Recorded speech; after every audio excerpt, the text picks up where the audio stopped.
Assalamualaikum, selamat datang kembali di channel ini. Kali ini kita akan membahas ulama sekaligus pahlawan nasional yang berasal dari Banten.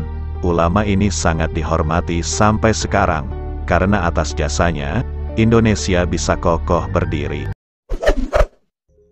Sultan Agung Tirtayasa lahir pada 1637, dengan nama Pangeran Surya. Nama tersebut diambil dari bahasa Sanskerta yang artinya, matahari terbit. Selain mempunyai wajah yang tampan, dirinya sejak kecil merupakan seorang anak yang cerdas, lincah pergaulannya, dan sopan melebihi saudara-saudaranya yang lain. Kedua orang tuanya beranggapan bahwa dia merupakan satu-satunya tumpuan calon yang cocok menjadi pewaris tahta Kesultanan Banten. Tirtayasa lantas dilantik menjadi sultan pada 1651.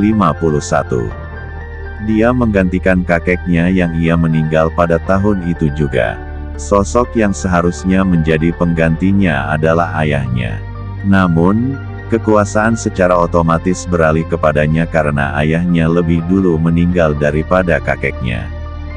Ketika menjadi raja, Sultan Ageng Tirtayasa telah melakukan beberapa strategi untuk memulihkan kembali Banten sebagai bandar perdagangan internasional.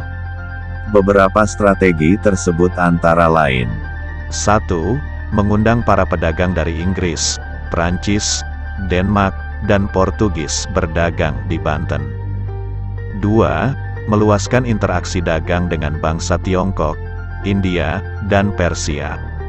3. Mengirim beberapa kapal dengan maksud mengganggu pasukan VOC. 4. Membuat saluran irigasi sepanjang sungai di ujung Jawa sampai Pontang yang ditujukan sebagai persiapan suplai perang dan pengairan sawah. Menjelang masa tuanya, Tirtayasa yang semula berkedudukan di Surasowan, mendirikan istana di daerah Pontang dekat Tirtayasa, yang dimaksudkan sebagai tempat peristirahatan, serta sebagai benteng pengintaian terhadap kawasan Tangerang dan Batavia. Semenjak itulah, dia dikenal dengan nama Sultan Ageng Tirtayasa. Sultan juga membangun istana yang terbuat dari bata, bahan baku yang tahan lama dan aman dari risiko kebakaran dan gangguan lainnya. Pada 1683, Sultan Ageng Tirtayasa ditangkap dan dipenjarakan di Batavia oleh pihak Belanda. Dia meninggal dunia dalam penjara dan dimakamkan di Kompleks Permakaman Raja-Raja Banten yang berada di sebelah utara Masjid Agung Banten. Atas jasa-jasanya yang diberikan kepada negara, Sultan Ageng Tirtayasa diberi gelar pahlawan nasional.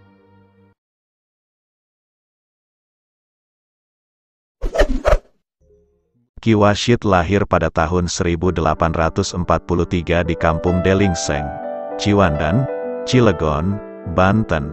Ia terlahir sebagai anak tunggal dari pasangan Kiai Muhammad Abbas dan Nyai Johariah. Washid lahir dari keluarga pejuang yang memberontak terhadap penjajah. Ayahnya, Abbas, mengambil bagian dalam pemberontakan Wakia, tahun 1850. Washid kecil tumbuh di tempat pengasingan karena ayahnya sering mengajak keluarganya berpindah-pindah tempat untuk menghindar dari kejaran tentara Belanda. Ki Washid memperoleh pendidikan perdana seperti ilmu agama dasar dari ayahnya. Ia juga pernah berguru kepada Ki Wakia, teman ayahnya yang memimpin Perang Gudang Batu di Serang. Ia kemudian menempuh pendidikan ke pesantren-pesantren lokal di daerah Pulau Jawa. Setelah memperoleh pendidikan di pesantren lokal, Ki Washid kemudian memperdalam ilmu agamanya di Mekah sambil menunaikan ibadah haji. Di Tanah Suci ia berguru kepada Syekh Nawawi Al-Bantani. Sekembalinya dari Mekah, Ki Washid banyak melakukan perjalanan dari kampung ke kampung memenuhi undangan penduduk untuk berdakwah. Ki Washid adalah seorang pejuang yang memimpin Perang Cilegon pada tanggal 9 Juli tahun 1888 hingga gugurnya di medan perang pada tanggal 30 Juli tahun 1888 di Banten. Pada praktiknya, gerakan Ki Washid dalam perang tersebut banyak dipengaruhi oleh pemikiran guru-gurunya, seperti Nawawi Al-Bantani dan Abdul Karim Al-Bantani, seorang mursyid tarekat Qadiriyah wa Naqsyabandiyah. Dalam perjuangannya, ia memiliki keahlian dan kemampuan strategis, seperti bagaimana ia melakukan komunikasi-komunikasi politik dengan para ulama, jawara, dan pejuang-pejuang lainnya di Banten dan luar Banten untuk terlibat dalam perang melawan penjajah Belanda.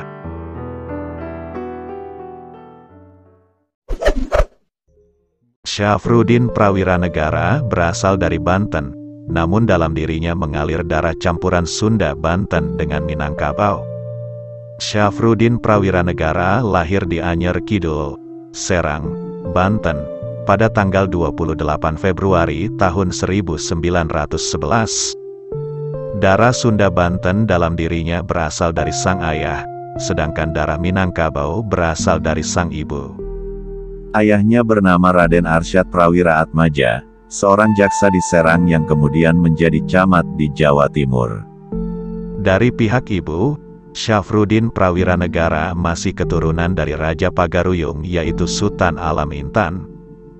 Syafruddin Prawiranegara adalah seorang pahlawan nasional yang pernah menjabat sejumlah posisi strategis di Indonesia pada awal kemerdekaan. Syafruddin dikenal sebagai sosok negarawan dan ekonom Indonesia. Dia merupakan Gubernur Bank Indonesia pertama pada periode tahun 1952 sampai tahun 1958. Dalam beberapa keterangan, Syafruddin juga disebut sebagai Presiden Darurat pada pertengahan Desember tahun 1948 dalam agresi militer Belanda. Semua pejabat penting pemerintah Indonesia termasuk Soekarno dan Hatta ditangkap dan diasingkan ke Bangka. Syafruddin yang mendengar kabar tersebut langsung membentuk pemerintahan darurat Republik Indonesia. Dalam struktur PDRI, Syafruddin menjabat sebagai ketua, merangkap Menteri Pertahanan, Penerangan, dan Luar Negeri.